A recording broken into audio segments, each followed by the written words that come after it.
코로나 때문에 지난 2년간 찍어낸 돈이 그 전 100년 동안 찍어낸 돈보다 많죠. 그리고 모두가 버블이라고 겁을 내고 있어요. 모든 물가가 올라갔죠. 부동산도 너무 올라갔고 주식도 너무 올라갔었죠. 사실 올라간 모든 물가는 인쇄된 돈에 비례할 정도로 올라가지 않았어요. 당신이 은행에 돈을 가져가면 그 돈은 은행에 들어가자마자 다른 사람에게 대출을 해줄 능력을 가지죠. 믿기지 않겠지만 무려 9배 높은 금액으로 말이에요. 은행은 절대 돈을 가만히 두지 않아요. 만약 당신이 오늘 10억을 예금하면 은행은 그 10억을 9배 불린 90억을 다른 사람들에게 대출해준다고요. 은행은 그렇게 할 수 있는 규정이 있으니까요. 당신의 돈을 입금받는 순간 그들은 돈을 대출해줄 수 있죠. 당신이 돈에 아는 모든 건 잘못됐어요. 머릿속에 있는 내용들을 백지로 만들어야 해요. 만약 지금 가진 잘못된 기초, 토대 위에 새로운 정보를 배우게 된다면 당신은 정말 큰일 날 겁니다. 제가 절대 집을 사지 말라고 하면 그건 정답이 아니라고 말하면서 놀라죠. 왜 그러는 줄 아세요? 평생 그렇게 배웠으니까요. 은행들은 당신이 집을 사기 원하거든요. 누군가는 제가 집을 샀던 이야기를 하겠죠. 저는 사도 될 만큼의 현금 흐름이 있으니까 사도 됩니다. 저의 경제적 상황을 고려했을 때 해변가 맨션을 사고 싶으면 사도 되지만 부의 위치에 올라가는 과정이라면 살 집을 사는 게 반드시 옳은 일은 아닙니다. 첫 번째 할 일은 알고 있던 모든 정보를 삭제하고 자신에게 모든 것을 투자해야죠. 세금 공제 혜택도 받고 절대 잃을 일도 없죠.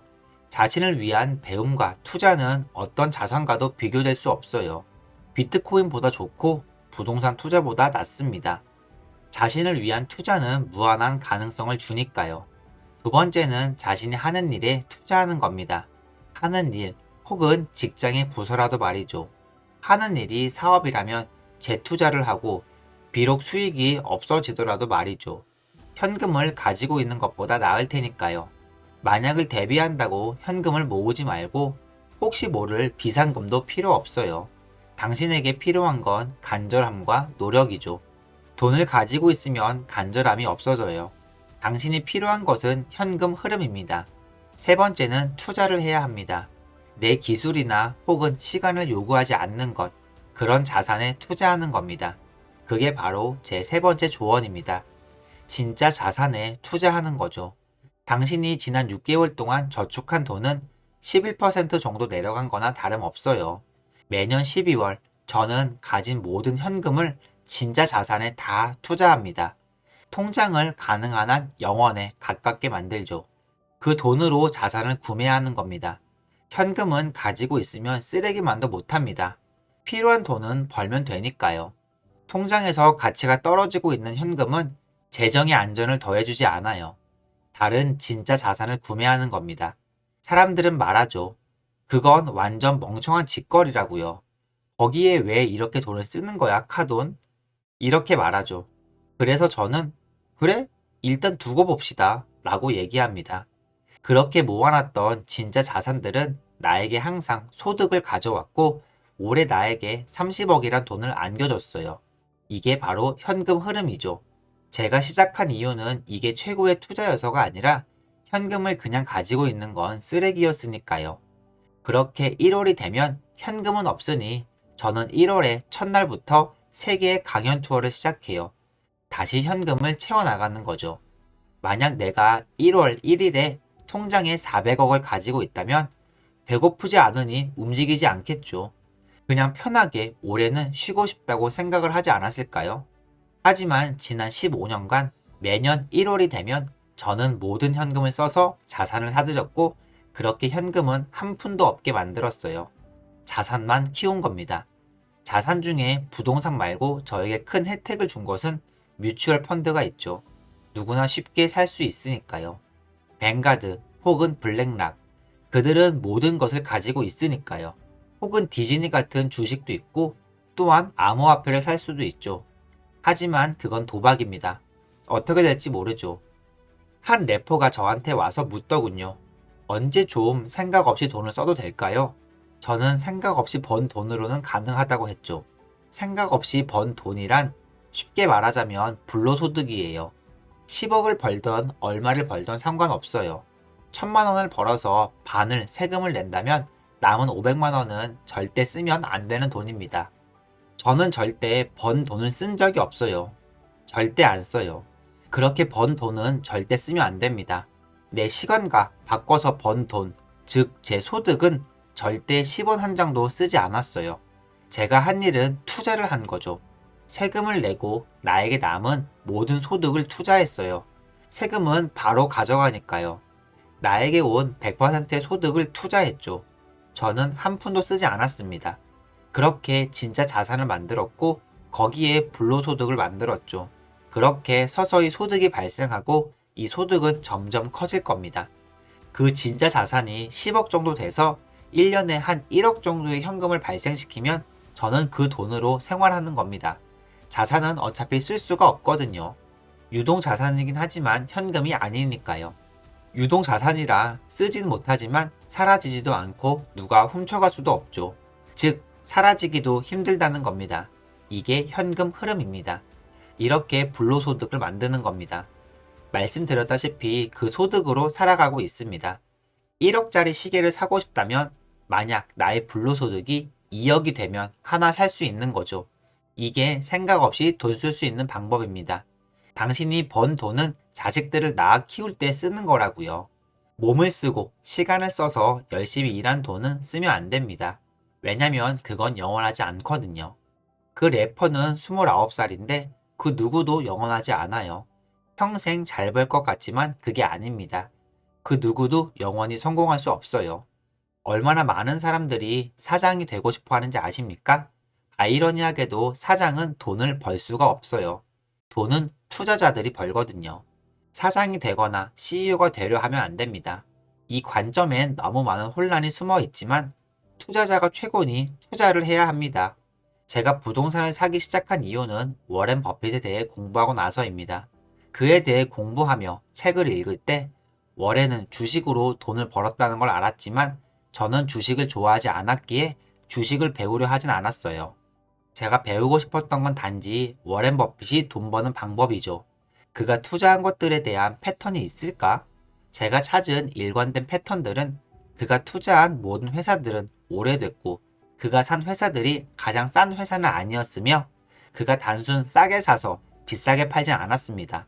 그는 적당한 가치의 회사를 적당한 가격에 샀죠. 최고의 품질을 공정한 가격에 구매한 겁니다. 그는 최저가를 찾거나 어떤 특정 주식의 가격이 바닥을 치고 1달러가 될 때까지 기다리지 않았어요. 그런 적이 한 번도 없었습니다.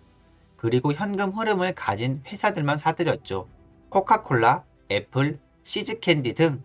또한 애플의 전략을 이해하기 전까지는 워렌은 애플 주식을 사지 않았어요. 애플의 현금 흐름을 찾고 매수했죠. 아이튠즈가 그 현금 흐름이었거든요. 그냥 컴퓨터 회사가 아니었던 겁니다. 현금을 흐르게 하는 회사였으니까요. 제가 그것을 읽었을 때 느꼈죠. 워렌은 현실적인 것들만 사는구나. 저는 코카콜라에서 큰 지분을 소유 가능한 엄청난 부자도 아니고 그 회사의 내부자들도 아니니까 워렌 버핏처럼 내가 뭘 살 수 있을까 고민했죠. 부동산은 가능하겠더라고요. 제가 살던 샌디에고에 아파트를 사야겠다 결심했죠. 제가 커왔던 곳이라 잘 아니까 말이죠. 그렇게 더 찾아보고 공부했어요. 그렇게 제가 살 수 있는 방법을 알아냈고 은행에 가서 좋은 대출을 받아서 저한테 현금 흐름을 가져다 줬습니다. 전 그렇게 부동산을 시작했어요. 마치 워렌 버핏이 투자를 한 것처럼 장기적 목적, 좋은 위치와 가격, 그처럼 직접 사업을 할 필요가 없으며 사장도 CEO도 아닌 겁니다. 그러니 누굴 채용할, 해고할 필요도 없는 거죠. 제 모든 것은 그의 움직임으로부터 배운 겁니다. TV에 항상 출연하면서 명성과 자리를 찾아가는 것, 작은 지위가 아닌 큰 지위, 저도 다 따라한 겁니다. 워렌 버핏을 보면서 따라한 거라고요. 저는 매일 제 통장 잔고를 확인해요. 돈이 없어서 보는 게 아니라 많은 돈이 있다는 건 당연히 알지만 돈의 가치가 떨어지는 걸 자각하기 위해서 봅니다. 이건 누구나 알 거예요. 올해 어떤 일이 일어날지 당신이 생각하는 1억이란 숫자는 절대 계속 1억의 가치가 아닙니다. 은행은 진실을 말하지도 않죠. 1억에서 11% 모자란 8,900만 원. 11%가 인플레이션일 수도 있고 또 누군가는 34%라고 얘기를 하죠. 하지만 잔고는 1억으로 보이겠죠. 그건 보이지 않는 세금이거든요. 저는 그걸 알아요. 저는 그 잔고가 1억이 아니라는 걸 알죠. 그런데 모두는 통장을 보면서 이러겠죠. 잔고 1억이 있네? 라고요. 자신에게 거짓말을 하고 있는 겁니다. 인플레이션을 포함해서 계산한 게 아니니까요. 그래서 마이클 같은 경우에는 모든 돈을 비트코인에 투자한 겁니다. 어떻게 될지 공부한 거죠. 그래서 저는 그런 전문가들의 말을 들어요. 근데 중요한 건 지금 비트코인을 사라는 건 절대 아닙니다. 저도 지금 비트코인을 안 사니까 오해하지 마세요. 나에게 소득을 가져다 줄 자산을 구매해야 합니다. 현금 흐름이요. 그러니까 번 돈을 자꾸 재투자해서 소득을 가져다 줄 자산에 투자해야 합니다. 오늘은 저희 직원에게 돈 교육을 해줬던 이야기를 말씀드리죠. 왜냐하면 제대로 된 교육이 없다면 어떻게 될지는 뻔하잖아요. 어떻게 당신이 해야 하는지 알려줄게요. 거절, 실망, 낙담이 생겨서 발목 잡힐 때를 말이죠. 당신이 돈을 버는 방법을 바꿔야 합니다. 이 100만 달러는 우리가 원하는 액수가 아닙니다. 100만 달러는 큰 액수가 아니라 우리를 멍청하게 하는 액수입니다. 이걸 큰 돈이라 생각하는 마인드가 올바른 결정을 못하게 하고 사람을 게으르게 합니다. 10억만 있으면 인생이 끝이지 라고 얘기할 수 있지만 절대 아닙니다. 계산을 해볼게요. 잘 들어보세요. 제가 34살에 했던 건데 잘 들어보십시오. 10억을 가지고 있는데 더 이상 수입이 없다고 가정하고요. 27살에 10억을 가지고 있는데 그 10억이 얼마 동안이나 남아 있을까요? 만약 당신이 한 달에 400만 원을 쓴다고 가정하면 25년 안에 10억은 바닥이 나죠. 400만 원 가지고 어떤 인생을 살 수 있을 것 같나요? 그리고 그 400만 원에 다른 수입이 없기 때문에 사회보장제도, 의료 문제는 포함도 안 된 거죠. 그리고 이건 무조건 문제가 되겠죠. 모두의 인생에 필연적으로 일어나는 문제니까요. 그렇게 매달 400만 원씩 25년 이후에는 당신은 50대가 될 거고 동전 하나 안 남아 있겠죠. 이건 파산입니다. 매달 400만 원은 일주일에 100만 원밖에 안 됩니다. 모두가 말하죠. 와, 대박, 백만장자야? 절대 아닙니다. 부자는 무슨. 미래를 걱정해야 한다고요. 무슨 말인지 알겠나요? 수입이 없으니까 인생이 파산하는 거예요. 그러니까 매일 아침 출근할 때 진짜 올해는 8천만 원을 벌어야 해. 이번 달 800만 원, 1000만 원 벌어야지. 라고 생각하는 게 아니라 그게 먼저가 아닙니다. 돈을 대하는 법을 바꾸라는 겁니다. 게다가 여기에 인플레이션이라도 더하면 여기에 25년도 보장이 되지 않는 겁니다. 인플레이션은 고려하지 않은 계산인 거죠. 모든 물가가 동결된 가정하의 계산이니까요. 근데 월세 가격, 자동차 리스 금액 다 올라갈 거잖아요. 그냥 이건 불가능한 사이클입니다. 사회의 문제는 이걸 아무도 말 안 한다는 겁니다. 아무도 TV에 나와서 여러분, 사실 백만장자는 중산층들이고 돈에 시들리는 사람들이에요. 이렇게 얘기를 절대 안 합니다. 그래서 제가 34살에 계산한 결과는 내 인생에 필요한 돈은 더 많아야 한다 였습니다. 그리고 이게 나의 10배 세미나 컨셉입니다. 100억이 있다면 수입이 없어도 생활이 가능해요. 당신이 원하는 그 인생 말이죠. 자, 그럼 어떻게 벌어야 할까요? 10억은 부족하고 100억이 당신이 원하는 돈이니까요. 만약 누구든지 연봉으로 4천만 원을 번다고 하면 25년 후에는 백만장자가 될 겁니다. 다 모으면 10억이라고요. 반면에 8천만 원의 연봉으로는 12.5년이 걸리겠죠. 같은 맥락으로 2배를 더 벌어 1억 6천을 벌면 6년 안에 10억을 버는 겁니다. 그러니까 일단 계산을 먼저 해야 합니다. 계산도 안 하면 목표에 제대로 가지도 못합니다. 제가 항상 말하는 게 목표입니다. 당신과 당신의 배우자랑 목표를 먼저 세우세요. 그리고 모든 집중이 목표에 있어야 합니다. 목표 금액 말이죠. 명품 시계, 자동차, 여행 이런 게 아니고요. 바로 경제적 자유를 위한 겁니다. 67%의 부자들은 조사한 결과 그들의 목표는 물질적인 게 아니었습니다. 차, 보트, 여행, 이런 게 아니었어요. 그들은 경제적 자유를 원했던 사람들이었습니다. 그들은 절대적으로 돈에 대한 걱정을 하지 않기 위해서 일했습니다. 돈이 아닌 자식을 걱정하고 싶고, 돈에 대한 걱정이 아닌 가족과 시간을 어떻게 보낼까에 대한 고민, 내 행복한 결혼 생활에 대한 생각, 그저 절대 걱정하고 싶지 않았던 것은 이 돈, 이 종이 쪼가리들이 부족하지 않을까, 혹은 어디에 이걸 쓰는지 말이에요.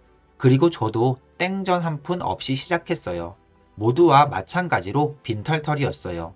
그러니 일할 때 생각해야 할 것은 어떻게 원하는 만큼 얻을까? 이겁니다. 그리고 확실히 집중한다면 할 수 있습니다. 자, 첫 번째로 해야 할 것은 정확히 목표를 설정하고 그 목표를 매일매일 확인하는 겁니다. 올바른 목표를 바꾸는 순간 모든 게 바뀔 겁니다. 두 번째, 벌어들인 수입을 분산해야 합니다. 이건 정말 중요한 컨셉입니다. 장담컨대 이것만 제대로 해도 부자가 될 겁니다. 번 돈을 분산하는데 낼 거 내고 남은 돈이 아니라 전체 번 돈의 40% 금액을 매달 쌓아가는 겁니다. 40%를 저축한다면 원하는 금액을 모을 수 있을 겁니다. 자, 그러면 어떻게 해야 40%를 모을까 계산을 해봅시다. 한 달에 1,000만 원을 번다고 가정하면 40%를 저축해요. 그건 자신만을 위한 거죠. 하지만 정부에서 그대로 두지 않죠. 그리고는 자기들한테 먼저 돈을 내라고 하겠죠. 당신이 돈을 다 탕진하기 전에 말이에요. 그래서 우리는 국세청에 소득의 일부분을 내야 하죠. 약 40% 정도를요. 그럼 국세청에 세금을 40% 내면 자신에게도 40%는 내야 한다고요. 그 다음 남은 20%로 살아야 한다는 겁니다. 이렇게 계산을 먼저 해야 한다고요. 당신과 당신 배우자가 함께 말이죠. 이렇게 먼저 계산을 해야 합니다. 예를 들어서 새 차를 사고 싶다면 계산을 해봅시다. 계산을 해본다면 그 차를 살 돈이 없다는 걸 알겠죠. 그렇기에 제가 35살 때 그 누구도 저를 몰랐습니다. 제 통장에 10억이 있는데도 말이죠. 왜냐면 10억 가지고 달라질 게 없거든요. 10억이 있는데도 신발을 새로 사지 않았어요. 4만원짜리 신발을 신고 한 개의 셔츠를 다를 때까지 입었어요. 그 누구도 제가 백만장자인지 몰랐어요. 좋은 차도 없었고요. 그리고 이렇게 똑같이 계산했어요. 국세청에 세금을 40% 꼬박꼬박 냈고 항상 꼬박꼬박 40%를 모았죠. 그러자 든 생각이 한 달에 20%의 금액으로는 부족하더라고요. 그렇게 살기엔 인생이 빡빡한 겁니다. 이렇게 모으는 돈은 아껴서 저축이라고 하기보다는 쌓는다고 하는 게 맞는 것 같아요. 저축하는 게 아니라 미래를 위해 쌓아놓은 거니까요. 돈을 아껴야 하는 게 아닙니다. 그건 정말 무의미한 짓이죠. 빈 공책을 아끼는 것과 같은 겁니다. 공책은 쓰고 적어야지만 쓸모가 있어지는 거잖아요. 돈도 마찬가지입니다. 잘 써야 좋은 겁니다. 많이 들어보셨죠? 현금은 뭐다? 현금은 쓸모없는 겁니다. 현금은 왕이 아니라 놔두면 그냥 쓰레기입니다. 만약에 이 계좌에 돈을 너무 오래 두면 장담컨대 돈은 사라져요. 여지껏 역사가 말해주죠. 인생을 돌아보면 이 저축 계좌에 돈을 넣고 아무것도 안 하면 안 됩니다. 이어서 계산을 해보죠. 정확히 필요한 돈이 얼마일까 말이죠. 매달 2천만 원을 번다고 하면 2천만 원 월급은 어떻게 될까요? 세금으로 800만 원을 내고 800만 원을 제 계좌에 쌓아두겠네요.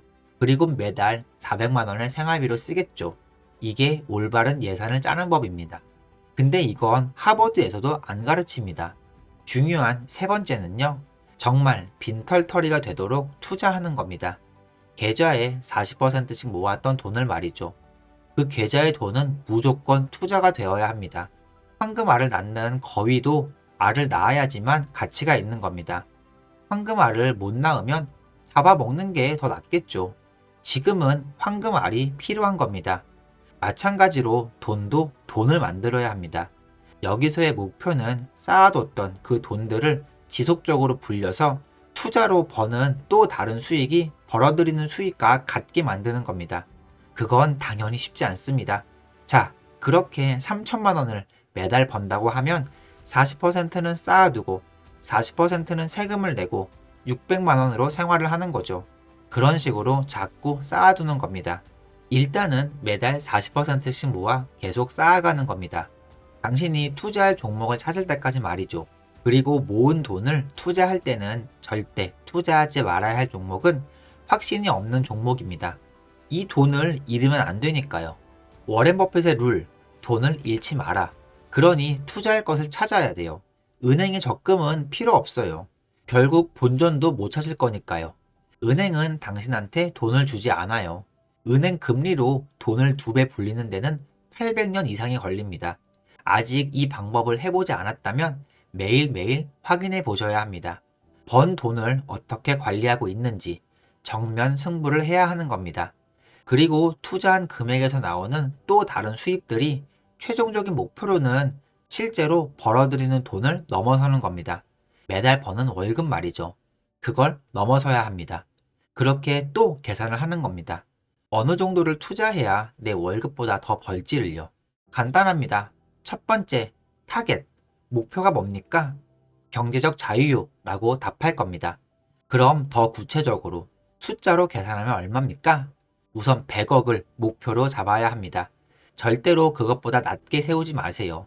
두 번째, 40%의 월급을 쌓는 거죠. 그 40%의 돈들이 시드머니가 되도록 말이죠. 초반에는 정말 힘들 겁니다. 정말 굶주릴 거니까요. 세 번째, 쌓아둔 돈으로도 빈털터리처럼 지내는 겁니다. 그리곤 투자를 해야 하는 거죠. 투자한 돈은 그 누구도 건드리면 안 됩니다. 저도 제 어머니가 도움을 달라고 했지만 이 돈은 절대 건드릴 수 없어 라고 했습니다. 그 누가 도와달라고 해도 두 손 두 발 들고 안 된다고 해야 합니다.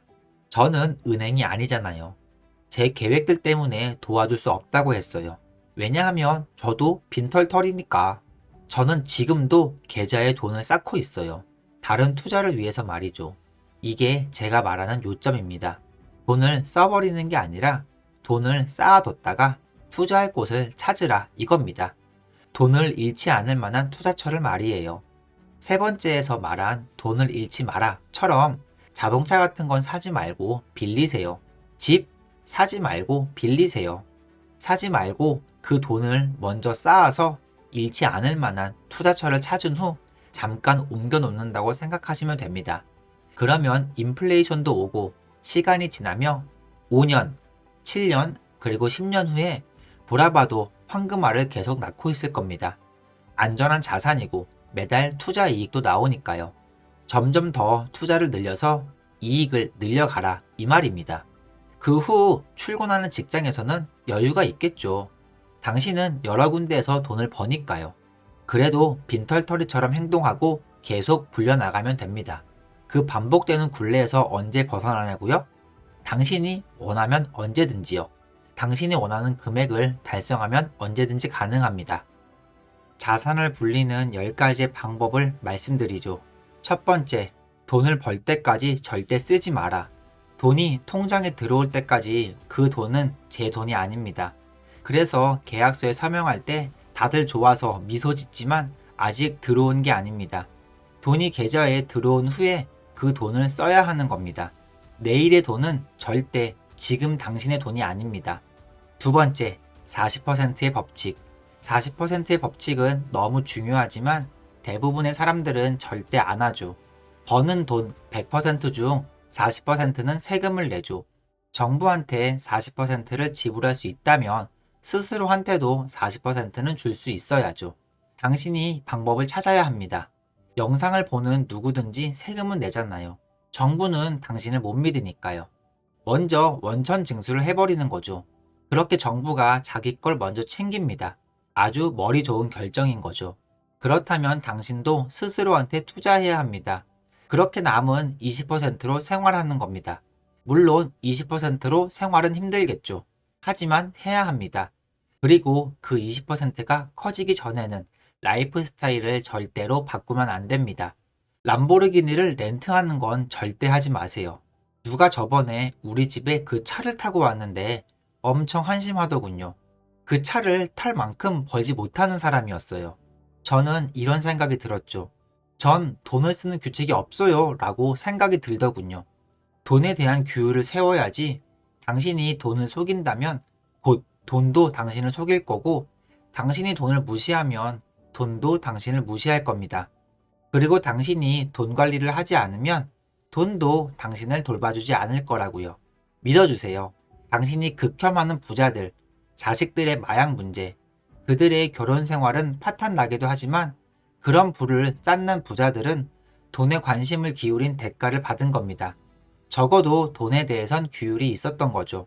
안타깝게도 그들의 결혼 생활이나 자식 농사는 잘 못했지만 그게 그들의 돈이랑은 상관없잖아요. 돈을 제외한 것에는 시간 투자를 안 한 거죠. 이건 게임과 같은 겁니다. 저도 제 라이프 스타일을 안 바꿨어요. 20%가 바뀌지 않는 한 말이죠. 이게 바로 제가 살아가는 금액입니다. 이 20% 안에서 결정을 내려야 합니다. 자, 그럼 파산하면 어떻게 되냐고요? 라이프 스타일을 유지 못하겠죠. 그러면 어떻게 해야 할까요? 생활 수준을 더 낮추는 겁니다.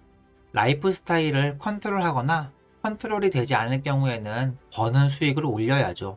그러니 비싼 리차드밀 시계, 롤스로이스, 전용기 이건 살 수가 없죠. 구찌 벨트를 사고 싶다고요? 이걸로는 누굴 속이지도 못해요. 부자처럼 보일 수도 없고요. 부자처럼 보이는 건 구찌 벨트, 구찌 신발로는 누군가를 속일 수가 없어요. 그게 미팅을 잡아주는 것도 아니고 새로운 계약을 만들어내는 것도 아닙니다. 모두 동의할 거예요. 그걸 한다고 달라지는 건 없어요. 당신이 사업적으로 어떤 제안을 하는지가 사람들이 중요하게 생각하는 겁니다. 세 번째 법칙, 이건 아주 중요한 법칙입니다. 일시불로 사지 못한다면 절대 사지 마세요. 이 법칙이 결정을 걸러줄 겁니다. 일시불로 결제하지 못한다면 저는 그걸 절대 사지 않을 겁니다. 마찬가지로 일시불로 살 수 있는 건 구매 의향이 더 커지겠죠. 네 번째 법칙, 소유하지 말고 렌트하세요. 무엇이라도 직접 소유할 필요는 없어요. 그 비용으로 다른 걸 사용해보세요. 다섯 번째는 다른 수익을 추가하기 전에 주 수입원을 먼저 신경 쓰세요. 두 번째 수입을 만들려고 주 수입원을 그만두지 마세요. 직장을 다니면서 두 번째 수입을 만든다면 사람들은 두 번째 수입이라는데 야구 카드를 판다고 하더군요. 이베이에서 5시간 동안 야구 카드를 찾아요. 그게 대체 뭐 하는 건가요? 그 5만원 정도는 직장에서도 벌 수 있잖아요. 하루 안에 말이죠. 5시간 일해서 5만원을 벌었다면 시간당 만원이죠? 근데 그 사람 회사에선 시급이 3만원이라면 계산이 딱 나오나요? 세상이 추천하는 거라도 계산을 해보셔야 합니다. 여섯 번째 법칙, 47 법칙이 있습니다. 일주일에 60시간 일하는 사람이 있나요? 그러면 80시간 일하는 사람은요? 많은 사람들이 불평하죠. 이번 주엔 100시간을 일했어. 불평하지 말고 자랑스럽게 생각하셔야 합니다. 일을 못하게 되는 날은 누구나 오니까요. 사람은 언젠간 늙고 늙으면 일 가고 싶을 겁니다. 그러기엔 몸이 따라주지 않거든요. 그러니 불평은 집어치우세요. 모든 것은 불평 혹은 자랑할 수 있어요. 저도 일주일에 100시간씩 일합니다. 제가 알아본 성공한 사람들은 모두 쉬지 않고 일했다 하더군요. 예를 들면 빌 게이츠. 배가 고프면 먹고 잠이 오면 자고 나머진 코딩을 했어요. 그게 일과였어요. 라고 말하더군요. 빌 게이츠는 먹고 코딩하고 자고 코딩하고 그게 일상이었어요. 그렇게 해서 말도 안 되게 성장한 겁니다. 누구라도 뭔가를 훔치길 원한다면 그들이 원하는 제품이 우리 제품이길 원해요. 그렇게 당신의 생각도 크게 바뀌어야 합니다. 47 규칙의 의미는 40시간은 남을 위해 일하더라도 매주 적어도 7시간은 자신을 위해 일하라는 겁니다. 하루에 1시간, 독서라도 하라는 말이죠. 모든 사람들이 책 읽기에 대해 말하잖아요. 워렌 버핏은 이렇게 말했어요. 사람들은 하루에 3, 4시간 독서하고 몇몇은 읽지 않는 것을 자랑스럽게 여기죠. 저는 한 번도 책을 읽은 적이 없어요. 모든 책은 바보를 위한 것입니다. 이렇게 얘기하지 마세요. 엄청난 성공을 거둔 사람들, 백만장자 혹은 그 이상의 사람들은 항상 독서를 하잖아요. 주변에 똑똑한 사람들도 두고 말이죠. 좋아하던 싫어하던 읽어야 합니다. 당신이 회사에 출근해 일하는 것처럼 말이에요. 운동을 하기 싫은데 하는 것처럼 말이죠. 7번째 법칙, 빈털터리처럼 지내보세요. 모두 빈털터리처럼 지내야 합니다. 그리고 현금은 쓰레기고 당신은 돈과 현금이 필요하지 않아요. 현금은 쓰레기 조각이라고요. 이건 부모님들이 가르쳐 주지 않은 겁니다. 현금은 쓰레기라는 말을 말이죠. 진짜 쓰레기입니다. 그러니 반드시 투자 또는 이걸 활용해야 합니다. 그러기 전까지는 가치가 없는 거니까. 돈은 쓰기 전까진 가치가 없습니다. 제 말을 한번 들어보세요. 돈은 굴리기 전까지는 가치가 없어요. 쓰기 전까지는 쓸모가 없는 겁니다. 그저 종이 조각에 불과한 거죠. 그런데 모두는 돈을 신성한 것처럼 여기고 행동합니다. 내 돈은 내가 잘 지킬 거고 잘 모셔놓을 거야 라고 말하죠. 하지만 돈은 수없이 많습니다. 그냥 종이 쪼가리처럼 말이에요. 돈의 가치가 생기는 시점은 제가 주머니에서 꺼냈을 때입니다. 시스템에서 꺼내서 돈을 굴려야 한다는 겁니다. 8번째 법칙은 절대 돈을 잃지 마세요. 좋습니다. 만약 제가 100달러를 바닥에 놓고 다른 곳으로 간다면 돈을 잃을 확률이 얼마나 될 것 같나요? 반대로 이 돈으로 마케팅을 한다면 이 돈으로 페이스북 광고를 하거나 우리가 만든 유튜브 동영상 중에 많은 노출수를 얻은 영상에 100달러를 광고 투자해서 몇 사람 더 볼 수 있는 기회를 제공한다면 어떻게 돈을 쓰는 것이 더 가치가 있을까요? 그렇게 잃지 말고 똑똑하게 써야 합니다. 집안에 현금을 숨겨놓고 그렇게 현금을 가지고 뒹굴거리고 있다면 100% 돈을 잃게 될 것입니다. 은행에 가만히 넣어놔도 돈을 잃게 될 거라고요. 미국은 특별한 경우를 제외하면 마이너스 금리로 가고 있고 다른 나라들도 따라가는 경향을 보이죠. 옛날에는 복리 투자가 가능했지만 오늘날에는 존재하지 않은 게 현실입니다. 은행 이자로 수익을 볼 생각하지 마세요. 9번째는 현금이 아니라 현금 흐름이 우리가 원하는 겁니다. 현금을 원하는 게 아니라 현금 흐름이라고요. 투자하는 사람 있나요? 투자는 현금 흐름의 대표적인 상품입니다. 마지막 10번째 법칙은 목표를 달성할 때까지 절대 포기하지 마세요. 원하는 부의 목표를 달성하기 전까지 절대 포기하시면 안 됩니다. 지금 이 영상을 보는 사람 중엔 억만장자가 될 사람들이 분명히 있어요. 분명히 있습니다. 제가 장담하건대 그렇게 될 겁니다. 문제는 그게 누가 될 거냐, 이게 중요한 거죠. 가능하다고 생각하면 되는 겁니다. 누군가는 자기는 안 될 거라고 생각하겠죠. 하지만 누군가는 가능하다고 생각합니다. 그만큼의 돈은 언제든 이용 가능하니까. 모두는 자신에 대해 알고 있죠. 또한 누군가는 해낼 일이라는 걸 알고 있고 그렇게 계획하며 실천하고 있습니다. 그러니까 가서 해보세요. 돈은 밖에 널려 있으니까 말이에요. 우리 어머니는 이탈리아 사람이었고 돈에 대해 하나도 몰랐죠. 돈과 쿠폰들을 모으는 것만 알았어요. 항상 절약해서 돈을 쓰라고 가르쳤죠. 티끌 모아 태산이라고요. 미래를 위해 저축하라고 항상 말씀하셨어요.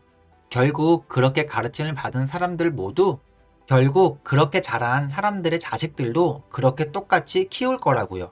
똑같은 헛소리를 가르칠 겁니다. 우리 모두 똑같이 부유한 나라에 살고 있는데도 마인드는 언제나 결핍되어 있는 겁니다. 만약 제가 20대로 돌아간다면 20대 나에게 해주고 싶은 말은 돈을 제대로 알아라입니다. 돈 걱정부터 먼저 해라입니다. 많은 사람들이 생각하고 있겠죠. 돈은 젊을 때 집중해야 할 게 아니라고 말이죠. 그런데 지구라는 행성에서는 돈을 제대로 모른다면 평생 걱정하며 살게 될 겁니다. 부모님도 부양할 수 없고 자신도 돌볼 수 없어요. 월세도 못 낼 거고 좋은 집을 살 수도 없으며 차도 못 타고 다닐 겁니다. 돈을 제대로 알지 못한다면 말이죠. 좋습니다. 그럼 무엇에 돈을 써야 할까요? 왜 부자들은 돈을 이용하지만 쓰지는 않을까요? 왜 부자들이 집은 안 사고 사업에 투자할까요? 부자들은 어떻게 빚을 내서 사업을 키울까요? 빚을 내서 상품이나 서비스를 사지 않으며 왜 연금이나 퇴직계좌에 투자 안 하고 미래를 걱정하지 않을까요? 그토록 돈을 알려고만 하는 이유를 알려드릴게요. 가난하게 말고 중산층에서 자란 사람들, 정말 힘든 집안에서 자란 사람들 말고 중산층의 사람들에게 말하는 겁니다. 학교도 다녔고 자전거 살 돈도 있었으며 하루 세 끼를 다 챙겨 먹을 수 있고 부모님의 사랑을 받으며 자라는 것. 대부분이 그렇게 자랐을 것입니다. 아무도 탓할 사람이 없는 그런 환경이죠. 이 중 몇 명이나 그런 환경에서 자랐나요? 대부분이 그런 환경에서 자랐죠. 물론 나라에 많은 문제들이 있지만 말이에요.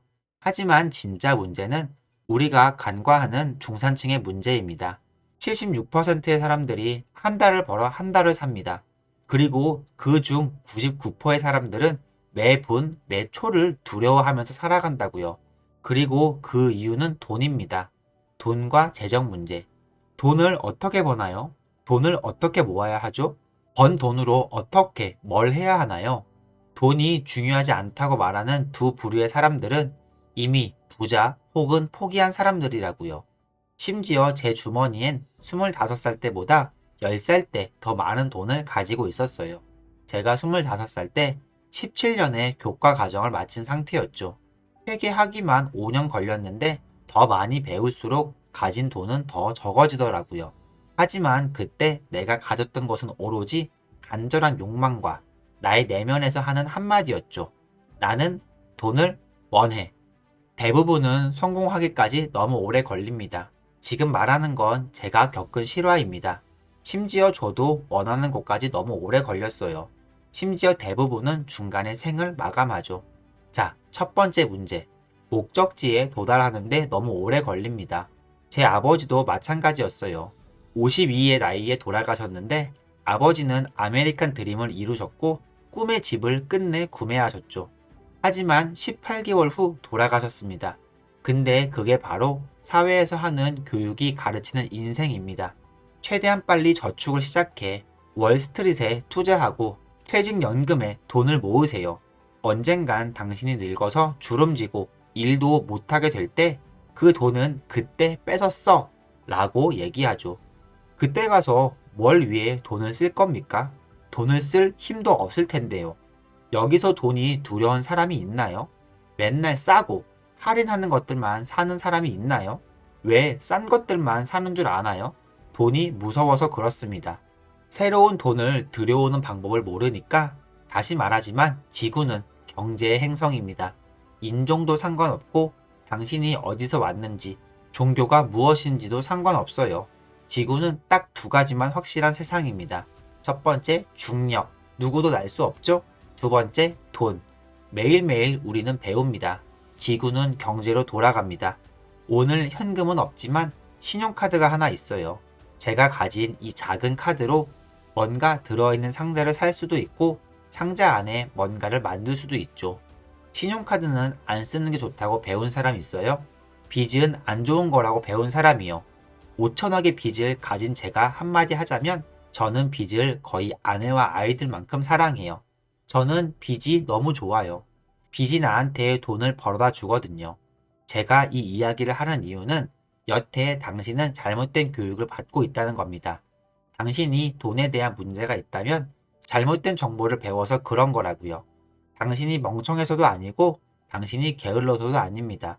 안 좋은 직장을 가진 것도 아니고 돈에 대한 잘못된 정보 때문입니다. 제 인생의 첫 25년은 저도 TV와 매스미디어에 퍼지는 잘못된 정보로만 살아왔어요. 하지만 그게 밥을 먹여주진 않더라고요. 복잡하게 생각하지 마세요. 티끌은 모아봐야 티끌입니다. 바보 같은 소리 그만하고 배운 정보가 틀렸다는 걸 받아들이세요. 집을 사라. 집만 사라. 월세는 나쁘니까 집을 무조건 사야 해. 월세 낼 바엔 집을 사야 한다. 라고 사람들은 얘기하죠. 근데 왜 워렌 버핏은 집이 한 채뿐일까요? 심지어 그 순 자산의 명세서에도 안 찍혀요. 정말 부자들은 집을 사기에 바쁘지 않고 그 시간에 사업을 산다고요. 그들은 당신이 되고 싶어하는 백만장자, 억만장자들입니다. 저는 25살부터 45살까지 그 20년 동안 작은 생각 안에 갇혀 살았어요. 작게 생각하고 너무 오래 시간을 끌었죠. 그때 저는 3개의 작은 사업체를 세웠는데 3개 다 잘 되고 있었죠. 바닥에서 시작한 모든 사업이 성공했고요. 첫 번째 사업이 시작하고 33살 정도에 이미 백만장자가 됐죠. 정말 죽을 힘을 다해서 일했거든요. 하지만 돈을 더 벌수록 점점 겁이 더 많아지더라고요. 겁이 날 정도의 돈을 가졌다고 착각했죠. 한 10억 정도가 그 금액입니다. 정말 이렇게 패닉이 올 겁니다. 이제 이 돈으로 뭘 해야 할까? 이렇게요. 저에게는 없어서 두렵지 않았는데 이제 잃을 게 생겨버린 겁니다. 그렇기 때문에 절대로 그릇이 작은, 즉 생각이 작은 백만장자에겐 조언을 받지 마세요. 그들의 작은 생각이 절 20년간 가뒀어요. 책 이웃집 백만장자에서는 이런 내용이 있죠. 차는 중고차를 사고 스타벅스에 가지 말아라. 앞으로 38년 동안 매일 4,000원을 아끼면 당신은 부자가 될 것이다. 그건 작은 생각에서 비롯된 멍청한 짓이잖아요. 그 4,000원에 목매는 것은 당신이 아무것도 가지고 있지 않을 때 생각하던 방식이랑 똑같은 거잖아요. 세일하는 것만 사라. 이거랑 같이요. 당신이 뭘 사고 싶던지 세일하는 것만 사라고요? 뭘 사던지 할인 받아서 사야 한다고요? 정가는 절대 주고 사는 게 아니라고요? 그러면 남들도 당신한테 정당한 대가를 안 줄 겁니다.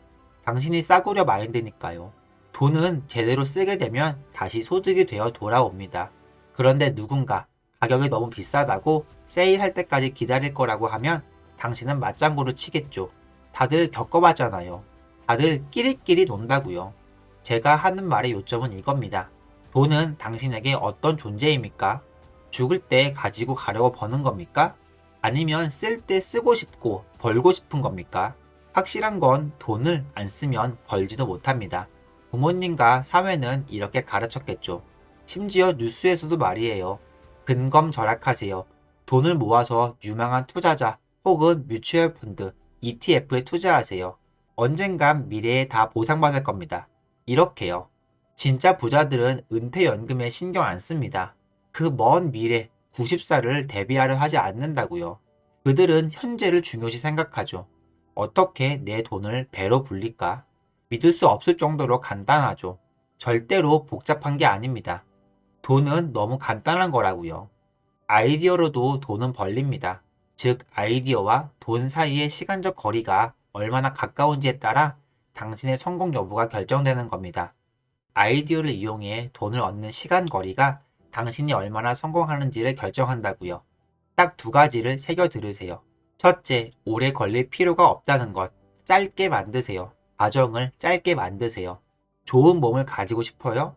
하루에 한 번이 아니라 2번 운동하세요. 두 번째, 절대 작게 생각하지 마세요. 무조건 크게 생각하세요. 10억을 벌고 싶으면 100억을 목표로 잡으세요. 제가 쓴 10배의 법칙도 거기서 나온 겁니다. 그리고 돈을 벌면 돈을 똑똑하게 써야 합니다. 돈을 어떻게 버냐고요? 돈을 가진 사람들의 리스트를 만들어요. 제가 일하는 분야에서 누가 돈을 가졌는지, 누구를 알아야 하는지 목록을 만들어요.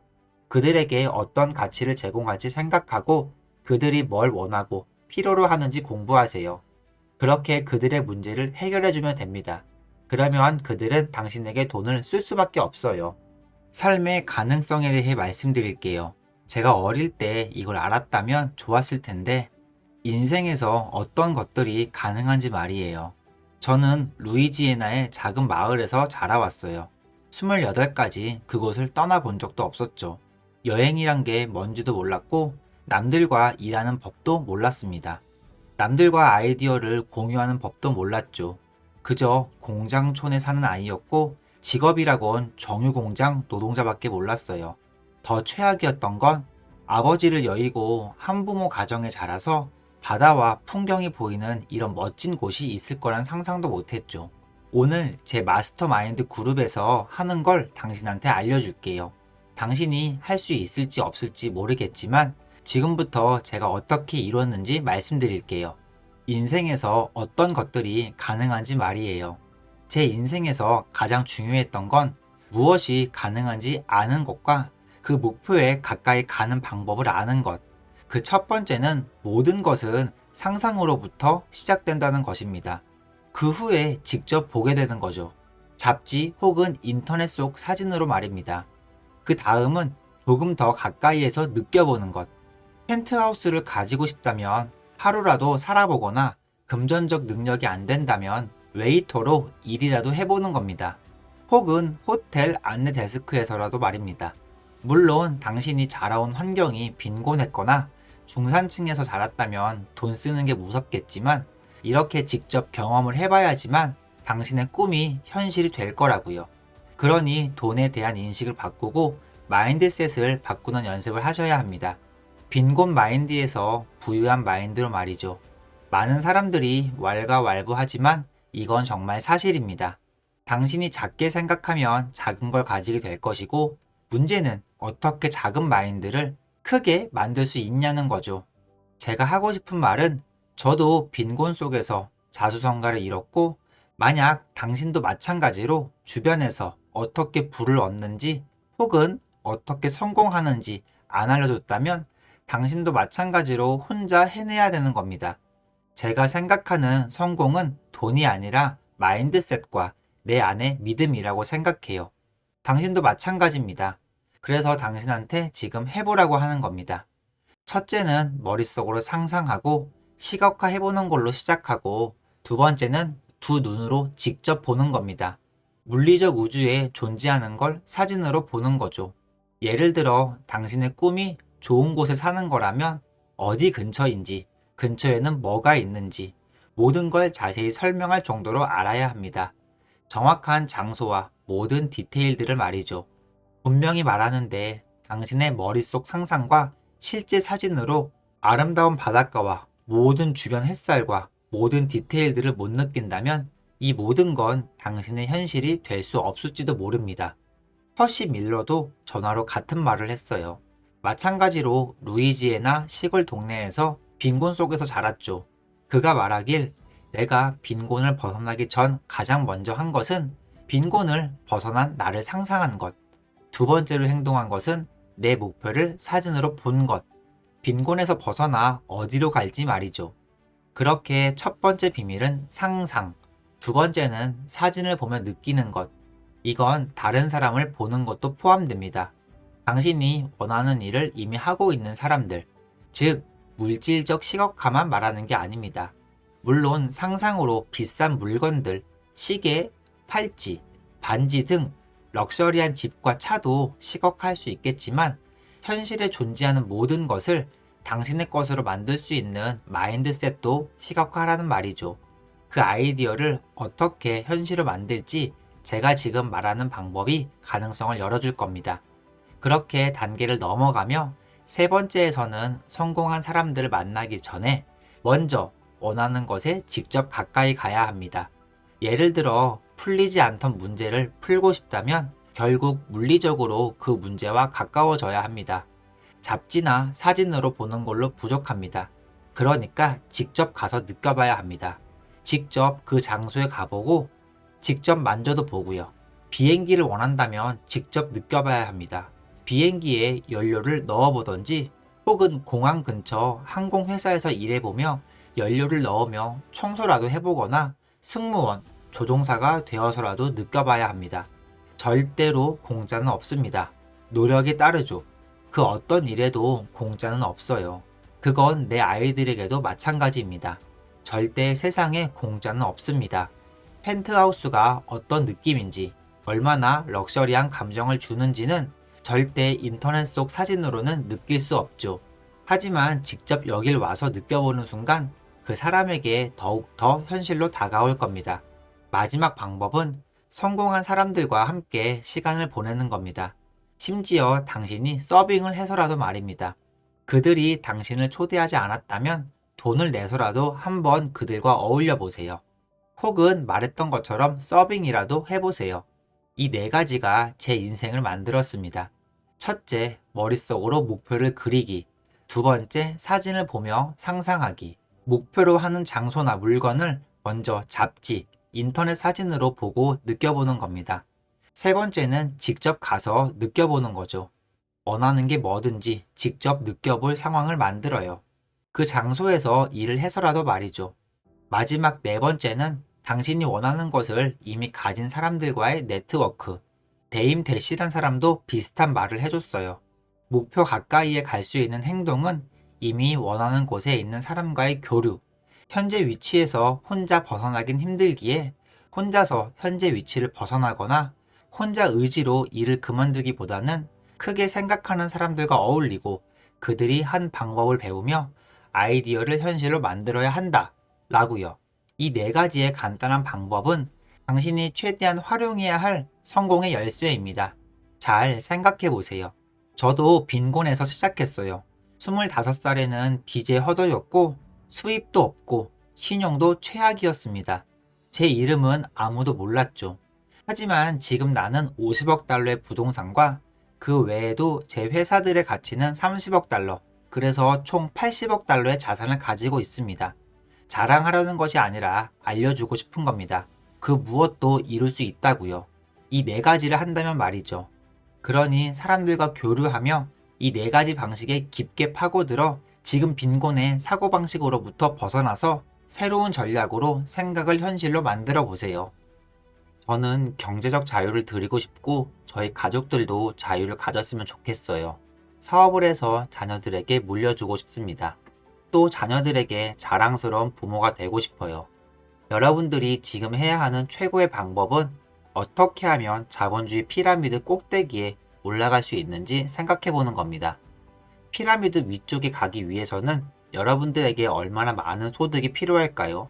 여러분들이 만약 어딘가를 가야 하는데 그곳이 어딘지 모르겠다면 도착할 수 있을까요? 여러분들의 목표는 무엇입니까? 목표에 도달하기 위해서는 정확한 목표가 필요합니다. 내가 원하는 건 있지만 혹시 막연하게 바라고 있진 않나요? 하루 아침에 꼭대기에 올라갈 수 없다는 것을 여러분도 잘 아실 거예요. 제가 가장 추천하는 방법은 목표를 매일매일 적어보는 겁니다. 저는 25살에 돈이 전혀 없었어요. 아무것도 없었던 제가 매일 했던 일은 매일 목표를 종이에 적었다는 겁니다. 굉장히 단순한 거죠. 매일 아침 적었습니다. 난 1억을 벌 것이다. 그리고 잠들기 전에도 적었습니다. 난 1억을 벌고 말 것이다. 머지않아 일을 시작하였고 제 마인드에 끊임없이 주입했습니다. 특별한 건 없어요. 이게 전부입니다. 성공한 사람들이 공통적으로 내뱉는 말이 있습니다. 목표를 분명히 하고 시각화하라. 너무 많이 들어서 이제는 너무 익숙해져 조언조차 되지 않는 말이 되어버렸는데, 하지만 지금 다시 한번 생각해 봐야 합니다. 성공이란 생각보다 복잡하지 않고 단순하거든요. 익숙해져 버릴 만큼 이런 말을 들을 수 없이 수없이 들어왔지만 혹시 실행에 옮기지 않았는지, 너무 뻔한 내용이라 듣고 흘리지 않았는지 말이에요. 삶을 변화시키기 위해선 아는 것에서 끝나는 게 아닌 아는 것을 행동으로 옮겨야 합니다. 그 행동조차 그냥이 아닌 열심히, 꾸준히, 현명하게 해야 한다는 거죠. 집은 당신에게 돈을 만들어주지 않아요. 사람들이 집이 돈을 벌어다 준다고 생각하는 이유는 렌트하는 비용이 돈이 들어서예요. 만약 병원에 가게 되면 당신은 병원을 사지 않아요. 일부를 렌트하죠. 최대한 빨리 거기를 벗어나기 위해서요. 당신이 미국에 가서 디즈니랜드에 간다면 호텔을 사지 않을 거예요. 호텔방을 빌릴 거죠. 아무도 그거를 나쁘게 생각하지 않아요. 그래, 가서 그 장소를 활용하고 나가자 라고 생각하죠. 그게 당신이 생계를 위해 해야 하는 거예요. 당신이 렌트할 수 있는 공간을 찾으세요. 빌리세요. 월세를 내고 빌리세요. 집을 사지 마세요. 집에 들어가는 모든 돈 대신 계약금, 잔금, 수리비용, 그 모든 돈을 당신의 비즈니스에 투자하세요. 그리고 스스로한테도요. 더 돈을 벌기 위해서요. 저는 이러한 사람들을 정말 많이 봐요. 3억 정도를 부동산에 투자해서 3천만 원을 더 벌고 싶어 해요. 3억에 사서 6억에 팔 수도 있죠. 아마 2배를 벌 수도 있습니다. 근데 그건 아마 10년이나 20년 뒤에나 그럴 수 있습니다. 만약 돈을 갖고 있다면 얼마를 갖고 있든지 간에 돈을 둘 곳을 찾아보세요. 원하는 만큼 더 보세요. 이게 무엇을 하는지 살펴보세요. 아무것도 하지 않습니다. 돈은 쓰기 전까지는 쓸모 없습니다. 전 이걸 몰랐어요. 저는 돈이 고귀하다고 생각했습니다. 저는 돈이 미래를 위한 보장이라고 배웠어요. 그래서 퇴직 계좌를 만들었죠. 28살에 저는 퇴직 계좌를 만들었습니다. 퇴직연금에 제 돈을 투자했습니다. 65세쯤에 이 돈을 받을 수 있겠죠. 매년 여기다가 돈을 투자했어요. 지금까지 돈이 미래를 위한 보장이라고 배웠기 때문이에요. 돈은 절대로 저를 보장해주지 않아요. 100만 달러와 100만 명의 친구, 어떤 걸 선택하실 건가요? 이건 사람들이 돈을 어떻게 생각하는지 보여줘요. 바로 얻을 수 있는 100만 달러는 정말 많은 돈이죠. 미국에서는 복권에 80억 달러가 매년 소비되고 있습니다. 아무도 친구에게 돈을 쓰지 않아요. 사람들이 자신을 성장하기 위해 돈을 쓰지 않는다고요. 본인이 성장하지 못하면 아무에게도 돈을 받을 수가 없어요. 우리는 스스로 성장하지 말라고 배웠어요. 성장. 제가 사무실에서 아침마다 생각하는 건 오늘 어떻게 성장할 수 있을까? 입니다. 저는 제가 잘 나가는 줄 알았어요. 억만장자와 골드만삭스에서 미팅이 있었죠. 당시 저는 약 100억 정도의 자산가였습니다. 저에게 관심도 없더군요. 완전 투명인간 취급했어요. 만약에 팬티를 안 입고 그곳에 갔어도 제가 있는지조차 몰랐을 겁니다. 그 정도로 투명인간이었어요. 골드만삭스 빌딩에 들어갔을 때 건물 내 엘리베이터는 제 사무실보다 컸어요. 내가 지금까지 무슨 생각을 하면서 살았던 거지? 라고 생각이 들더군요. 당시 저는 많은 부동산을 소유하고 있었는데 저의 회계사, 변호사들은 다른 사람들 돈은 건드리지 말라고 했죠. 사람들이 투자를 시작하면 복잡해진다고요. 다른 사람들 돈은 놔두라고 하더군요. 하지만 제가 골드만삭스에서 물었죠. 어떻게 이런 건물을 세웠나요? 그들은 다른 이들의 돈을 굴리고 있었어요. 골드만삭스는 저보다 더 많은 돈을 버는 사람들을 직원으로 두고 있었어요. 투자회사 블랙스톤은 아마 저번 주였을 겁니다. 20조를 72시간 만에 벌었어요. 당신이 진짜 플레이어가 되고 싶다면 작은 플레이어들에게 조언을 구하시면 안 됩니다. 새우처럼 행동하면서 고래가 될 수 없어요. 스스로를 위한 질문을 바꿔야 합니다. 훌륭한 세일즈맨이 되고 싶다? 좋아요. 열심히 하세요. 하지만 언젠가 스스로에게 사업에 대해 질문해야 합니다. 단순 판매가 아니라요. 하나의 길에만 편해지지 마세요. 항상 리스크를 감수하라는 뜻입니다. 저는 항상 새 리스크를 감수해요. 항상 새로운 사람들에게 연락하고 만나며 새로운 인터뷰를 가져요. 새로운 질문을 시작하세요. 어떤 조언이 좋고 나쁜지 어떻게 거를까요? 저는 제가 연구하는 사람에 대해 아주 신중합니다. 어떤 사람에 대해 읽으며 그 사람의 흥미를 가지기 시작한다면 그 사람을 연구하기 시작해요. 하지만 단순 그 사람의 데이터만 보며 간단히 연구하는 게 아닙니다. 스타벅스 커피 전 대표 하워드 슐츠는 이렇게 말하기로 유명하죠. 광고를 하지 말라. 그는 억만장자입니다. 스타벅스를 인수해서 세계에서 가장 가치 있는 브랜드로 키웠죠. 그런 그가 광고를 하지 말래요. 그걸 오늘 아침에 읽었습니다. 하워드가 이리 말하는데 이건 무슨 뜻일까?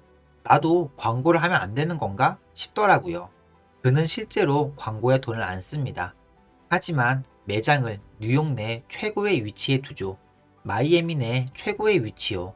텍사스의 휴스턴 내 최고의 지역, 일본 도쿄 내 최고의 지역, 유동 인구를 위해 엄청난 월세를 냅니다. 그게 결국 광고입니다. 저에게는 페이스북 광고 배너를 지불하는 것이 뉴욕 5번가와 43번가에 위치하는 것보다 싸죠. 그러니 그는 결국 광고를 하는 겁니다. 하워드 슐츠는 대선 출마 포기 선언을 했죠. 선전을 했어야 했지만 안 했습니다. 그리고 포기했잖아요. 그러니 누가 단지 매우 성공하고 어느 정도 데이터가 있다는 것이 어떤 연구 없이 그대로 흡수해도 된다는 뜻이 아닙니다. 감자칩? 광고해야죠. 나이키? 당연히 광고해야죠. 당신이 작은 기업가라면 세상에 당신을 광고하고 알려야죠. 광고가 필수입니다. 저는 20년 동안 이 실수를 했어요. 노 마케팅, 노 광고. 돈을 묶어두고 쓰기 싫어했죠. 왜냐면 저는 그때까지만 해도 작은 플레이어였으니까요. 하지만 현실은 아무도 날 모르면 그 말은 즉 아무도 저를 신뢰하지 못한다는 뜻이었죠. 제가 25년 동안 한 것은 사람들이 저를 신뢰하게 만든 것입니다. 제가 처음에 생각한 것은 이것도 하나의 실수인데 제 상품이 좋다면 충분할 줄 알았죠. 그래서 수년을 최고의 상품을 위해 쏟았어요. 치명적인 실수였죠. 이제는 사람들이 저를 신뢰하게 만들어야 돼 라고 생각합니다. 근데 이것도 실수입니다. 사람들이 저를 알게 해야 합니다. 사람들이 이 분야에서 저를 모른다면 제 상품은 중요하지 않고 누구도 저를 신뢰하지 않죠. 우리는 최고의 상품이 때때로 시장에서 안 먹히는 걸 봅니다. 최고의 상품이 최고의 사업을 보장하지 않죠. 당신은 알려져야 해요. 저는 지난 8년 동안 8년 전 인스타그램 계정도 없었습니다. 페이스북도요. 그때 이런 앱들이 막 나왔죠. 11년 전에 유튜브를 시작했지만 방법도 모르고 구독자도 없었어요. 트위터도 없고. 그래서 어떻게 나를 알리지? 고민했어요. 누구에게 알려주고 싶은지 리스트를 만드세요. 저는 매달 광고에 대략 10억을 씁니다. 많은 소음이 존재하는 미디어에서 어떻게 눈에 띌지 말씀드릴게요. 그건 빈번성입니다. 계속 보여야 합니다. 초반에는 컨텐츠의 독보성이 아닌 사람들이 당신은 항상 그곳에 있다는 걸 알아야 합니다. 초반에는 계속 노출되세요. 많은 이들이 가짜 좋아요 혹은 계정을 삽니다. 그게 분명히 그들을 죽일 겁니다. 돈 주고 좋아요 받는 사람들 분명 박살납니다. 왜냐고요? 그건 어떤 의미도 없거든요. 진실된 팔로워를 모아야 해요.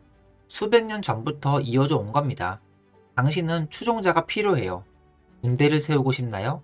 세상의 일부를 정복하고 싶어요? 수천 년 전 군대를 세우려면 당신이 진심이라는 것을 사람들이 알아야 했죠. 유명한 농구 선수 르브론을 보세요. 그를 보려고 모든 사람들이 와요. 관중 사이에서 당신은 가려지죠. 당신은 스타가 되어야만 합니다. 밤 하늘을 보면 우리는 항상 가장 밝은 별을 보죠. 변함없이요. 인종, 피부색, 종교 관계없이 당신이 가장 밝은 별이 되어야 합니다. 아니면 항상 묻힐 겁니다. 워렌 버핏을 봐요. 그의 4천만 원짜리 집에 대해 말하는 거 봤어요? 일생 동안 산 단 하나의 집이죠. 그는 돈을 회사에 투자해요. 대부분의 미국인들이 하는 최대 투자는 집 구매입니다. 대부분의 기업가들도 사업보다는 집에 대한 자산이 더 많아요. 광고보다 집에 돈을 더 쓴다고요. 직원들을 위한 가구보다 자신의 가구, 페인트 같은 것들에 돈을 더 써요. 당장 할 수 있는 많은 것들이 있습니다.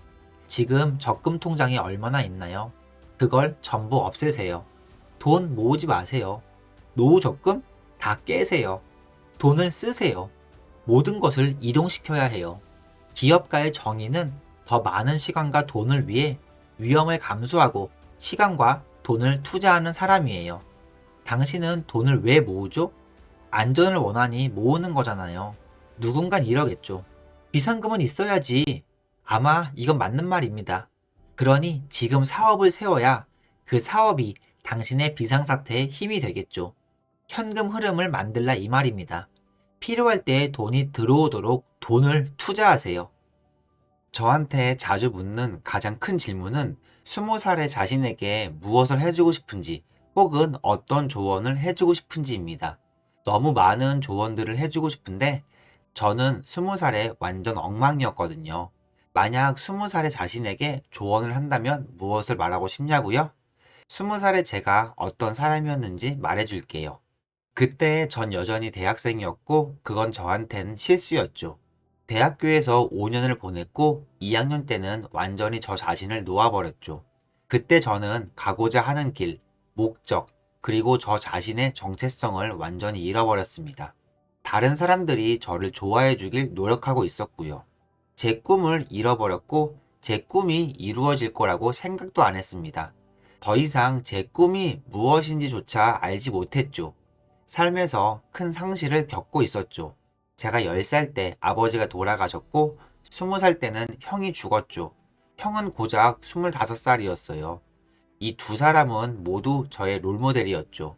그리고 20살에는 대학생이었지만 대학교를 열심히 다니진 않았습니다. 학교를 다닐 돈은 있었는데 저는 약을 하거나 술을 마셨죠. 아마 매일 그랬을 거예요.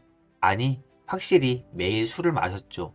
수업은 듣지도 않고 학교는 대충대충 다녔죠. 학교를 다니는 동안 5개 이상의 회사에서 해고당했고요. 항상 잘못된 결정을 내렸죠. 전 제가 어디로 가고 있는지 알지 못했고 이야기를 해줄 사람도 아무도 없었죠. 멘토도 없었고요. 경험을 공유해줄 누군가를 찾는 이런 유튜브 같은 채널도 없었습니다. 심지어 저는 질문도 할 줄 몰랐죠. 무엇을 하고 싶니? 라는 질문을 아무도 저한테 안 했거든요. 당신은 20살이나 30살로 되돌아간다면 20살의 자신에게 무엇을 부탁하고 싶나요? 무슨 말을 해주고 싶고 무엇을 다르게 하고 싶나요? 제가 저 자신이 그때와 다르게 바꾸고자 하는 것을 말해드릴게요. 첫 번째로 당신에게 안 좋은 것들을 멀리해야 합니다. 제가 왜 이런 이야기를 하냐고요? 제가 25살 때 삶의 전환점을 맞이했거든요. 마치 삶의 우선순위를 정한 것 같죠. 20살에서 25살에 전 몇 번이나 죽을 뻔했어요. 25살이 되고서야 난 이 상황을 바꿔보겠어. 진짜로 바꿔볼 거야. 라고 했죠.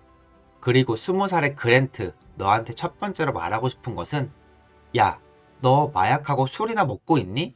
난 네가 무슨 마약을 하던 상관 안 한다. 괜찮아, 그랜트. 저는 지금 제 자신한테 조언을 하고 있는 겁니다. 마약을 멀리하고 술을 마시지 마라. 술과 마약은 시간 낭비이고 네 체력을 갉아먹는 것밖에 안 돼. 사람들이 말하는 것과 반대로 하렴. 그 사람들은 너를 창의적이게 만들어주지 않는단다. 그 사람들이 하는 말도 기본적으로 시간 낭비야.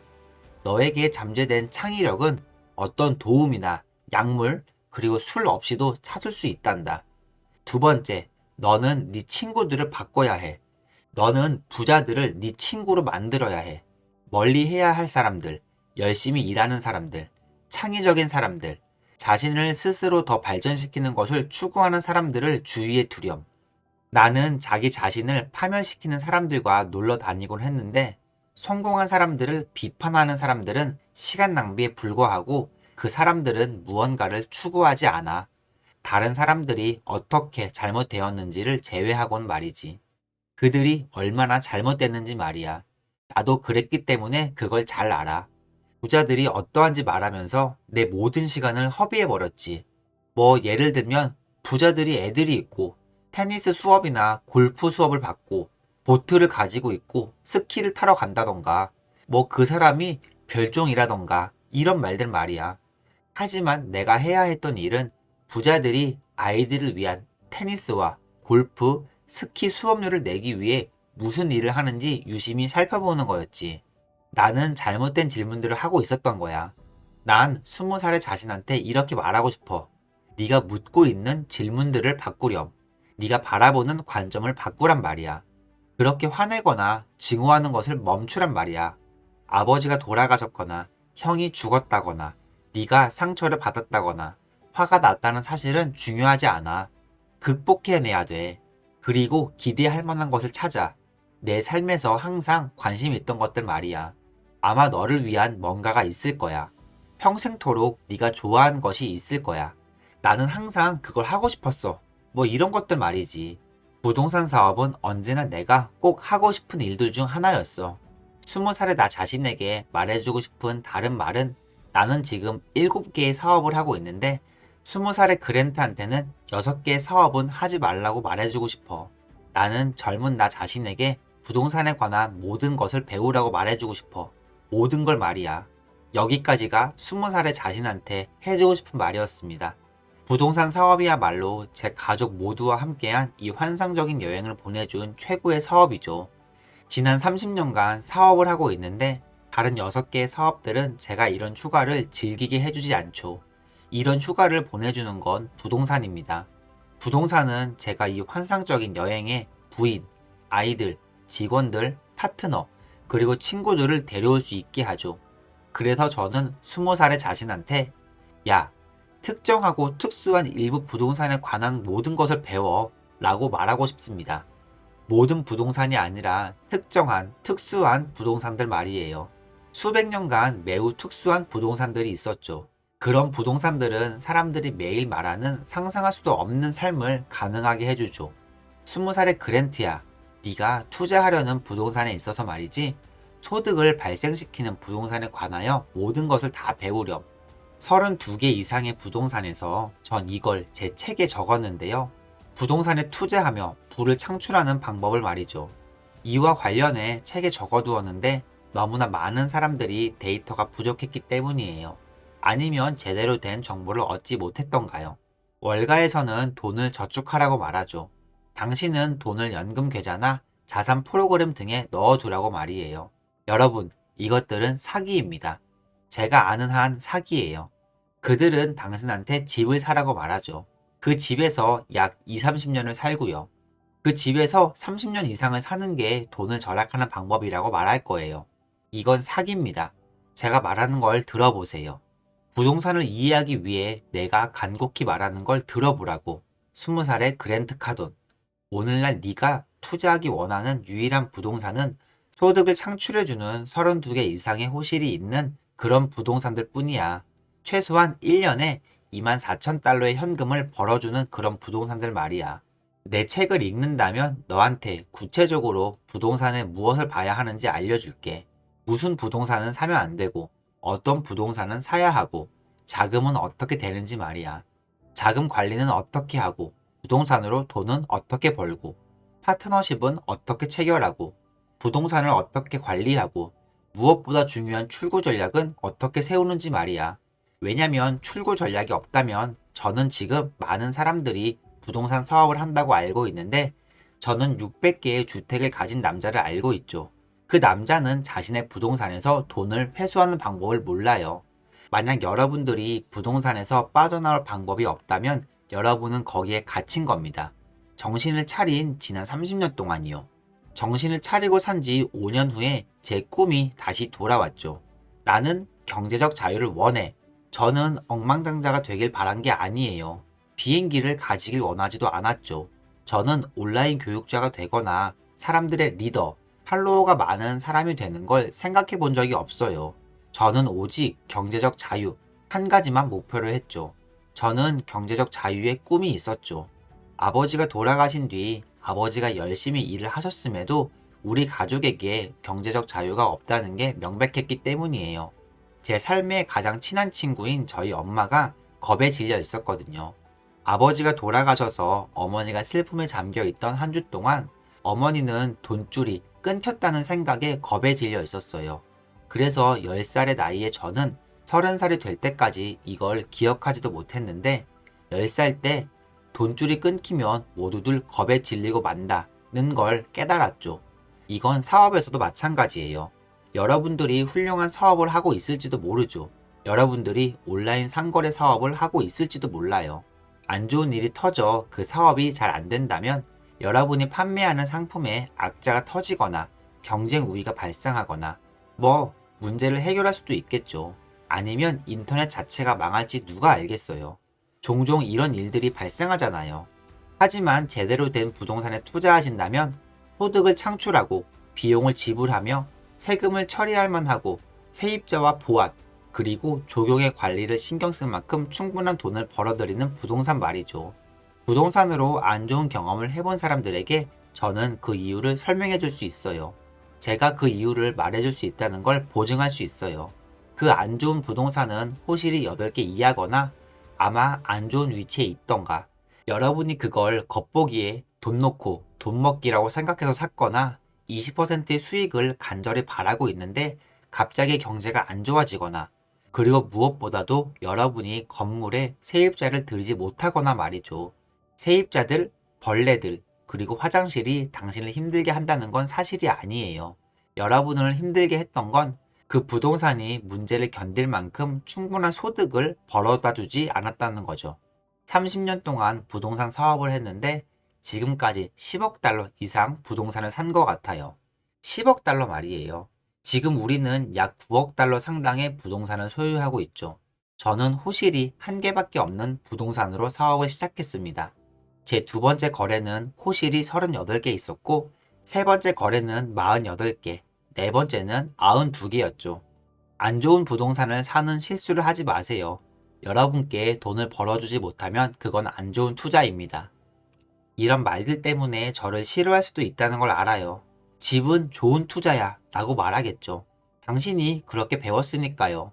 집을 사는 건 좋은 투자가 아닙니다. 한 그룹의 사람들을 제외하면 집을 사는 건 좋은 투자였던 적이 없어요. 어떤 사람들일까요? 미국에서 주택으로 다른 어떤 사람들보다 이득을 얻는 사람들이죠. 그 주택에 살고 있는 사람보다도 더 이득을 얻는 사람들 말이죠. 누가 가장 이득을 얻습니까? 그래서 제가 20살의 자신한테 하고 싶은 말은 마약과 술을 멀리하고 그걸 멀리해야 돈을 제대로 쓰지. 두 번째, 네 친구들을 바꿔. 꿈을 꾸는 사람들과 어울려. 행동하는 사람들과 어울리라고. 불평하고 징징대고 투덜거리거나 짜증내는 부정적인 사람이랑 어울리지 말라고. 나는 네 엄마나 아빠, 형, 삼촌, 여동생들을 신경 쓰지 않아. 나는 네가 태어났던 말던 신경 안 쓴다고. 만일 네 친구들이 부정적이라면 그 친구들이랑 어울리지 말고 긍정적이고 무언가를 하는 사람들이랑 어울리라고. 세 번째, 부동산에 대해 공부해. 지금 당장 말이야. 만약 혼자서 부동산을 사는 법을 이해하거나 파트너십을 체결하거나 자금과 시간과 에너지를 투자할 누군가를 찾아서 그 사람들과 동업을 한다면 그게 너에게 훗날 믿을 수 없을 정도의 경제적 자유를 안겨줄 거라고 약속할 수 있어. 근데 시간이 좀 걸릴 거야. 당연히 쉽지도 않을 거고. 하지만 내가 장담컨대 쉬운 일은 없어. 너도 알 거야. 이건 약속해 줄게. 부동산 사업이야말로 10년, 아니 30년 이상 동안 존재할 사업이야. 이 사업은 네가 죽은 뒤에도 너의 가족을 돌봐줄 거고 내가 지금 이렇게 말을 하면서도 심장마비로 죽을 수도 있겠지.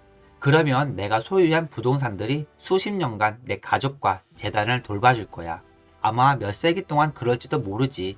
이게 20살의 저한테 하고 싶은 조언입니다. 저는 루이지애나에 있는 레이크 찰스에서 자랐습니다. 루이지애나에 있는 작은 마을이죠. 노동자가 대부분인 정유소 마을이었습니다. 제 아버지는 보험회사원이었고 판매를 하는 사업가였습니다. 엄마는 교육받지 못했고 아빠는 제가 10살 때 돌아가셨죠. 겨우 52살밖에 안 됐는데 말입니다. 정말 어린 나이였죠. 5명의 아이들이 함께 당연하듯 아끼며 자랐습니다. 아끼는 게 굉장히 중요했죠. 저는 항상 엄마에게 말했습니다. 엄마, 왜 부자들이 안 보여? 엄마의 생각은 부자들이 나쁘다는 것이었습니다. 의사 같은 사람 말이에요. 그건 부자가 될 수 없다는 메시지였습니다. 부자는 행복하지 않을 거야. 부자가 되겠다는 기대는 하지 마라. 부자는 내가 가진 것에 감사하는 것보다 행복하지 않을 거야. 이런 메시지들은 당신도 다 알고 있는 메시지들이죠. 왜 부자들이 보여주지 않으려는지 알겠습니다. 그 이유를 이제 느끼기 시작했죠. 이 영상을 찍는 순간에도 누군가는 저를 공격합니다. 저를 괴롭히려는 시도를 하죠. 제가 잘난 척을 하니까요. 그들은 숨어 있습니다. 성공한 사람들은 숨어 있어요. 왜냐면 사람들이 부자를 미워하기 시작했기 때문입니다. 성공을 증오하고 부자를 원망하죠. 그리고 부러워합니다.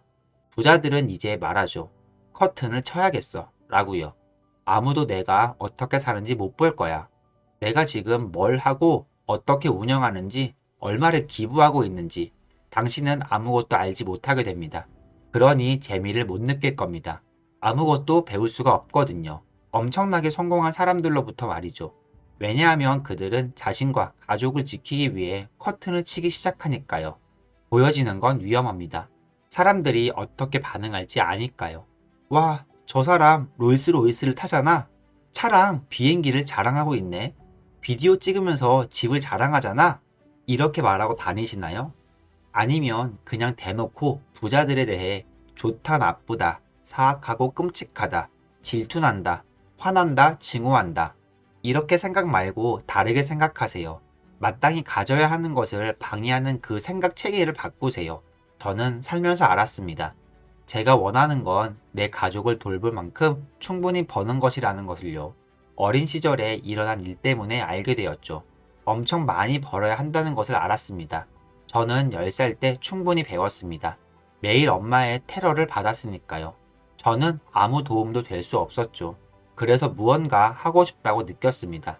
그러니 만약 당신이 가족을 위해 금전적으로 돕고 싶은 사람이라면, 만약 정말로 그런 일을 원하는 사람이라면 난 우리 공동체나 내 가족 혹은 우리 엄마나 아빠가 좋아할 좋은 본보기가 되고 싶다고 생각한다면, 당신 내면적으로 고통스럽다면 그건 지금 당신이 변화할 때라는 겁니다.